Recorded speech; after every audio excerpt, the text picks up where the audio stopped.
Murakoze cyane ni ngiye MUTESI Derifins nkuko mubimenyereye n'ubundi kuri channel yanjye ni MUTESI Derifins. Ubushize twari twagiye kuri episode ya 3 ivuga kwizera. Ubu tugiye kuri episode ya 4 ivuga kwakira. N'ukwakira ukwizera kwawe n'ukwakira umwami wawe n'ukwakira nyine ko wakijijwe ukera imbuto. Tugiye kuvuga ku ijambo mu kwizera n'ubundi turi kumwe n'umukozi Imana Pasiteri n'ubundi arabibwira anasenga dukomeza episode yacu ya 4. Murakoze. Mana turagushimiye. Urera urakiranuka. Twamaze kwakira agakiza. Twakira imbaraga zo guturiza mu gituza cya Yesu.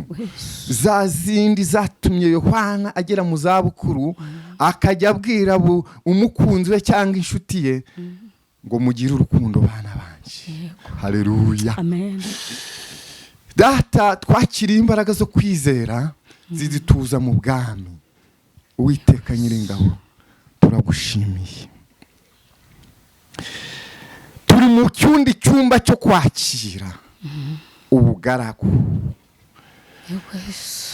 Pawulo haraho yageze aravuga ngo ndi umugaragu ariko udakorera ibihembo. Aho yari amaze kugera mu bindi byishimo, yarageze mu byishimo byo kwitanga. Cyagihe umuntu agera mu murimo w'Imana akavuga ngo nanjye nditanze. Haleluya. Amen. Tuza abatuye isi muri ubwo bwami kugira ngo ubwami bwawe bwaguke, bakore imirimo ifitiye Imana inyungu, bakore bije Imana ifitemo inyungu. Tubisabye twizeye mu izina ryawe ryera. Amen. Amen. Turacyari muri bwa bwami bwo kwakira agakiza. Noneho tugiye kujya muri episode ya 4 neza. Twakira ubugaragu. Umwana mu rugo hari ukuntu iyo yishimiye urugo, yishimiye uburere bw'ababyeyi. MUTESI nicyo tugiye kuvugaho. Yego. Umwami Yesu yarakwakiriye. Yego. Wakira agakiza, ukakira mu biganza byawe, ugatuza mu mutima wawe. None wakiriye, uturiza muri we, wakira imbaraga zo kwizera, none ugiye kwakira ubugaragu. Yego. Ubu Uwiteka agiye kugusukaho amavuta yo gukorera Imana. Yego. Amen. Amen. Noneho ni ibintu wowe watangiye udashobora gusobanura ngo mbitangiye mu buhe mwanya. Ugitangira kuririmba, wumva impano z'Imana ziri kuza, wumva umwuka wera kuganzaho, uri kuryama ukarota. Hari ibyo wari wakiriye. Wari kwakira uburyohe bwo kwizera, wari kwakira uburyohe bw'agakiza, wari kwakira uburyohe bwo kumva waratuje mu gituza cya Yesu. None ugiye kudusobanurira izo mpano ziza. Hari uburyo Uwiteka agiye kuzimanaginga muri wowe. Ugiye kuzisangiza abatuye isi gute muri ibyo byishimo ufite? Yego. Urakoze cyane mushumba.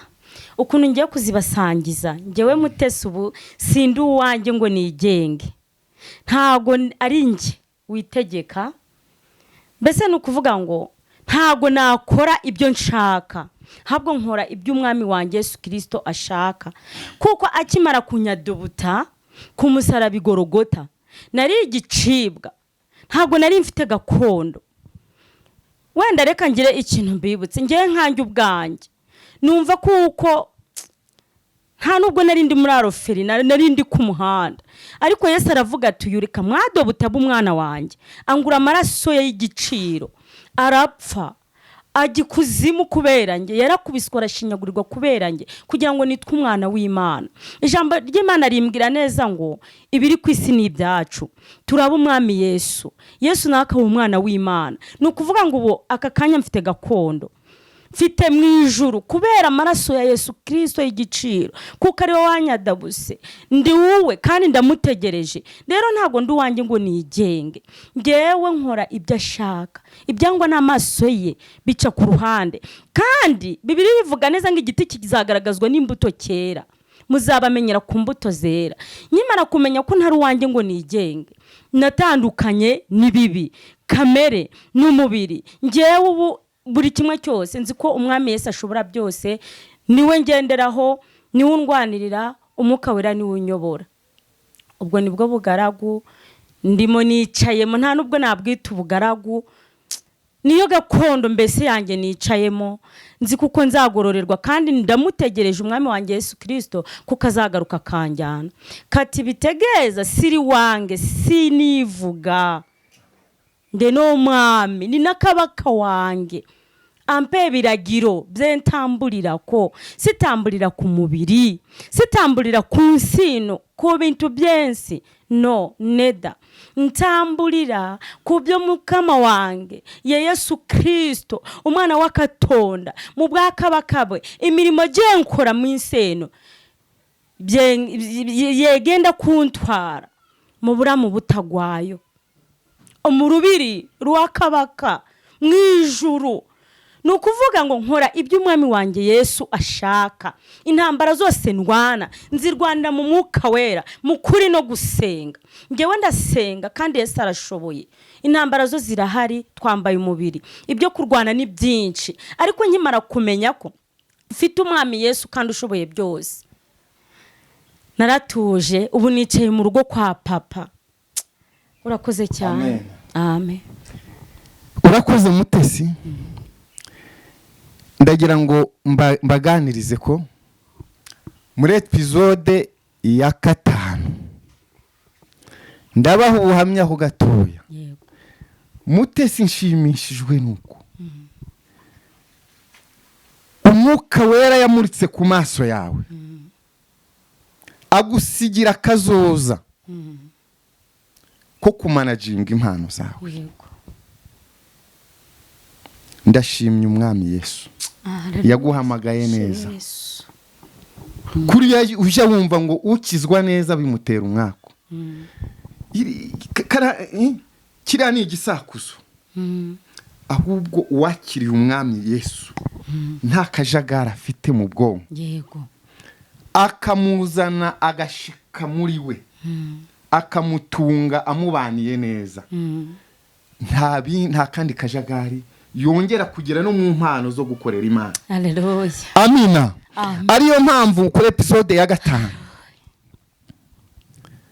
ndavuga ku mahirwe cyangwa nzavuga ku mahirwe wagize abandi batagira. Yego. Amina. Amen. Iki kiganiro kirandyoheye kandi kimbereye cyiza, gihinduye amateka kandi kingaruriye n'ibindi n'ubuhamya bwanjye n'uburyo nahagurutse mu buryo bwo kwakira agakiza. Reka munyemerere kuri episode ya 4 dusoze dushima Imana. Mana data wa twese ushoboye byose, tukiri abana bato twakoraga iby'ubwana ariko Pawulo yaravuze ngo maze gukura mu muri by'abakuru. Shigikira impano zacu kandi zibe umusemburo w'ibyiza kugira ngo abantu bose barokoke ibibi. Dushimiye gutyo twizeye mu izina rya Yesu.